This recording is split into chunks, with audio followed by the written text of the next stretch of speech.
Rien. À voir. Rien. À voir.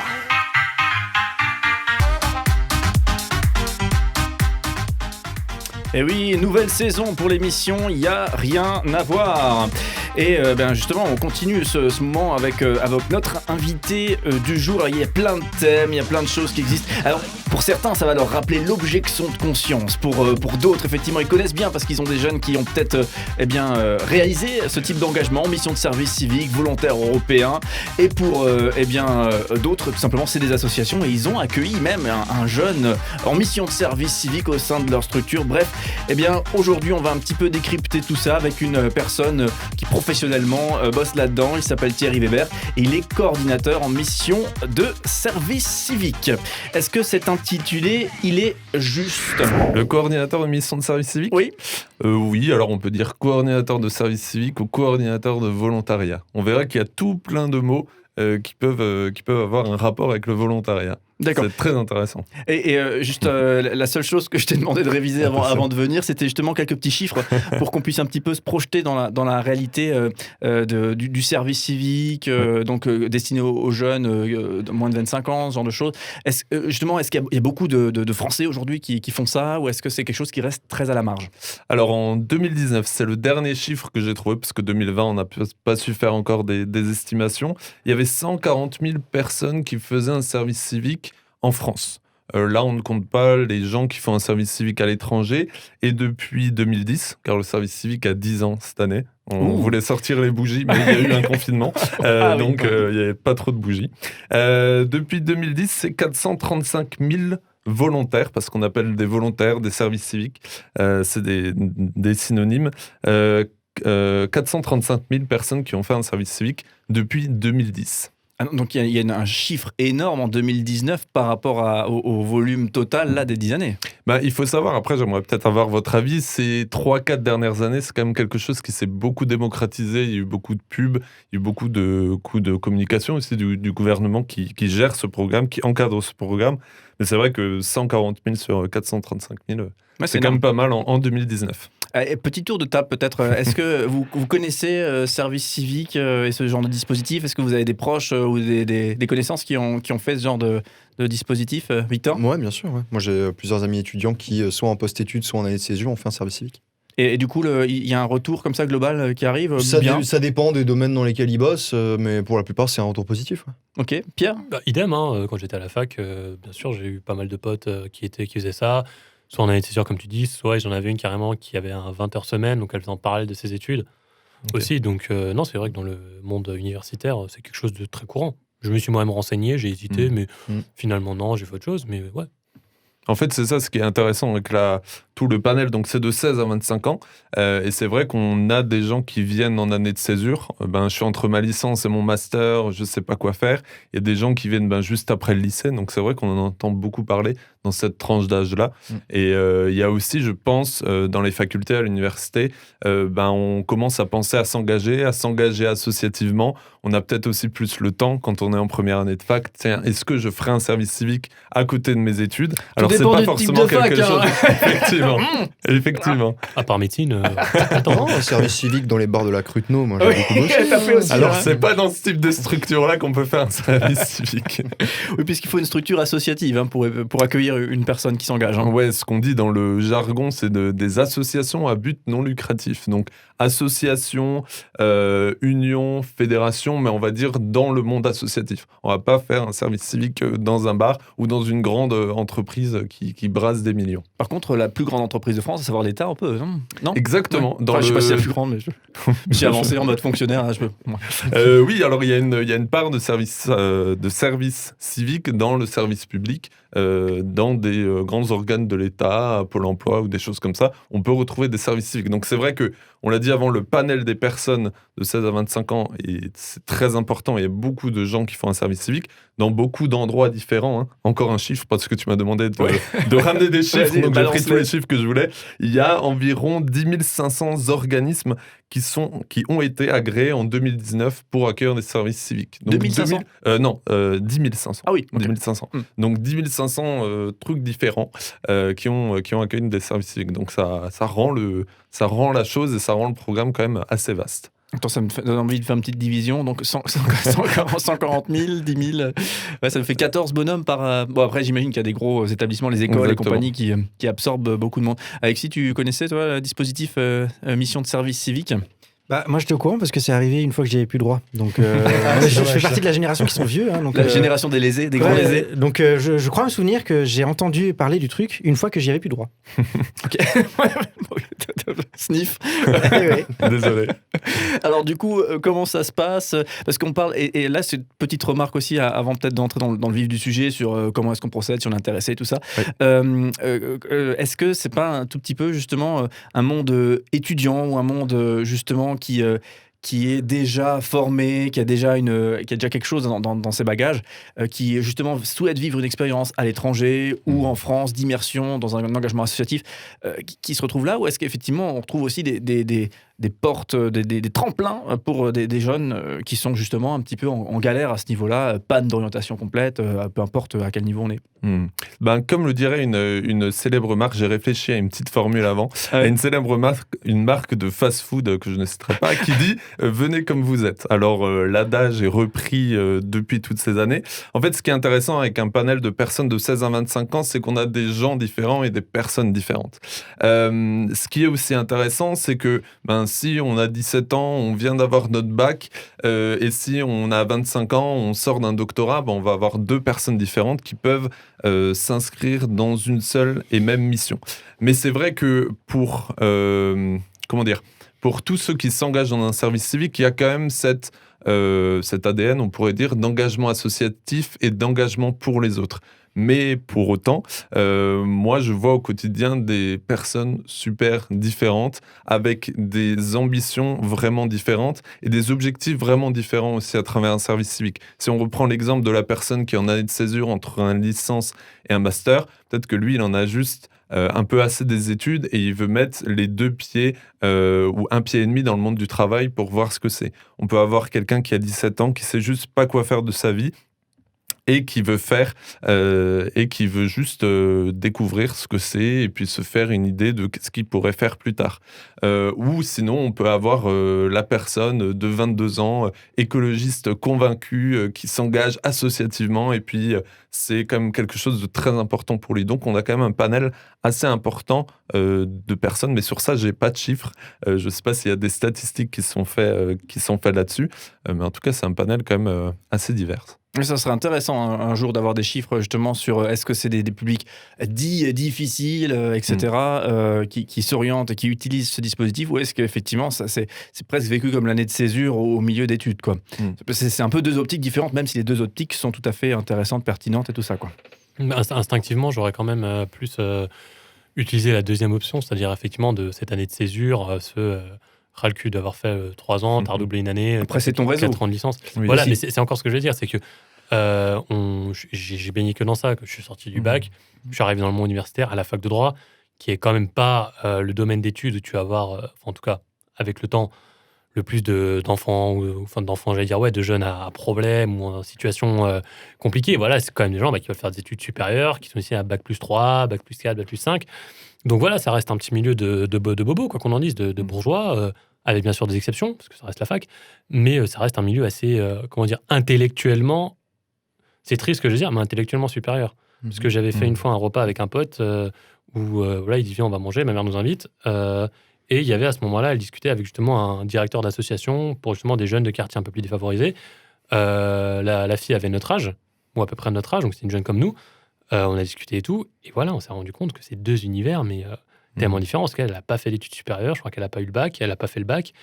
Et en partant, le directeur nous a dit après, les gars, vous vous rendez pas compte, mais pour elle, la fac, les études supérieures, bac plus 3, c'est un monde en fait. C'est un fantasme, le truc, on se rend pas compte. Donc c'est vrai que pour nous, c'est plus une année chill comme ça, voilà, tu vas à l'étranger, tu fais ton truc, mais c'est pas un projet de vie en fait. Et en fait, ce qui est intéressant, c'est qu'il faut, je pense, interroger l'essence même du programme, qui est quand on accueille un service civique ou quand on recrute un service civique, ce qu'on demande, c'est de la motivation. On n'est pas sur quelque chose avec un diplôme. Alors, on demande à ce que la personne, imaginons, je viens faire mon service civique dans une radio, on demande à ce que la personne, peut-être connaisse l'univers de la radio, aime peut-être faire un peu de la radio, aime parler devant un micro, mais on est quand même sur quelque chose où on demande de la motivation et pas forcément de diplôme. Et je pense que cet aspect-là et cette condition-là ouvre quand même la porte à un type de population, enfin des types de populations tout à fait différents. Et ce qui est important à noter, par exemple, il y a eu un gros accent qui a été mis là-dessus l'année dernière, c'est sur l'intégration des réfugiés par le biais du service civique.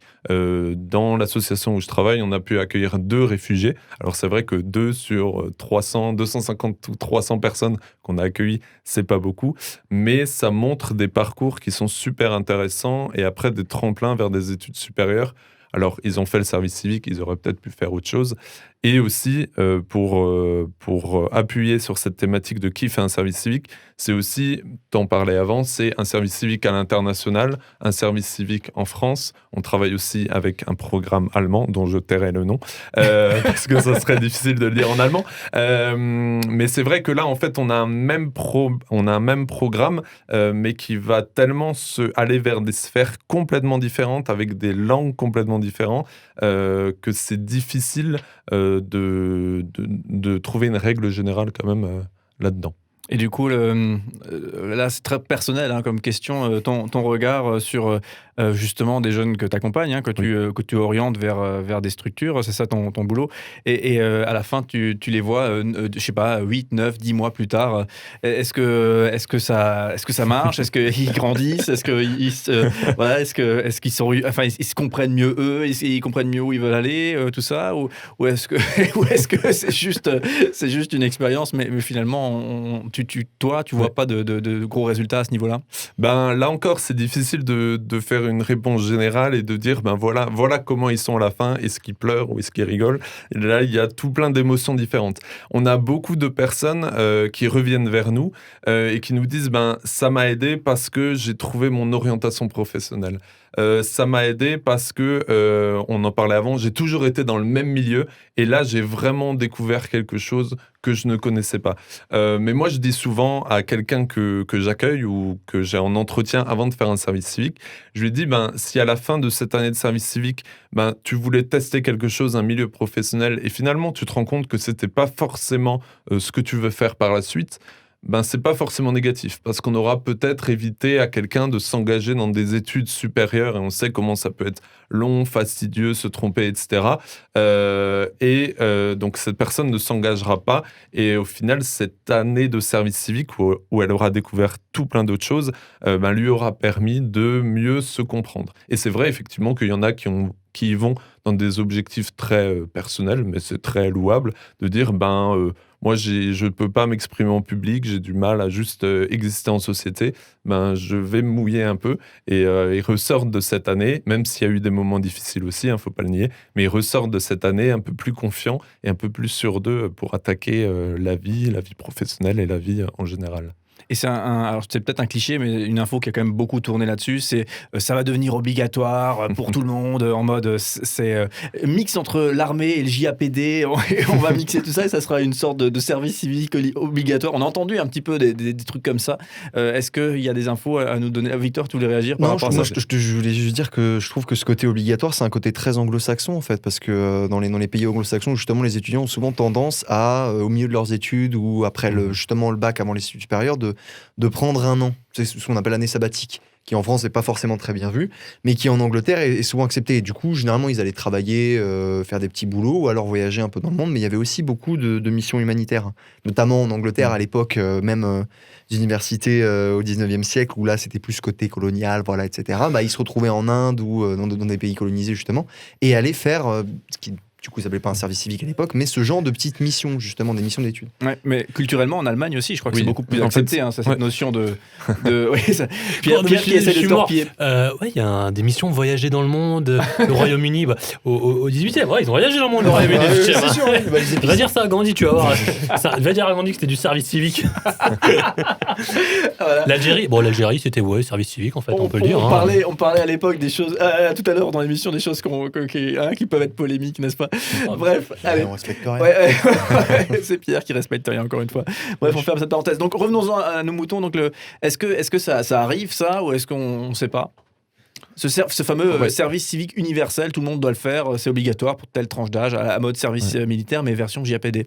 Alors c'est vrai qu'on en a beaucoup parlé il y a un an et demi. Donc on l'a entendu sous SNU, donc Service National Universel. C'était Gabriel Attal qui était secrétaire d'État en charge de la jeunesse qui a mis ça en place. Et c'est vrai que, alors, de mon point de vue et en service civique, avec le programme du Service National Universel, il y a cette volonté pas de s'accaparer le programme du service civique, mais de prendre le programme du service civique pour agrémenter ce programme du SNU. Le SNU n'est pas le service civique et le service civique n'est pas le SNU.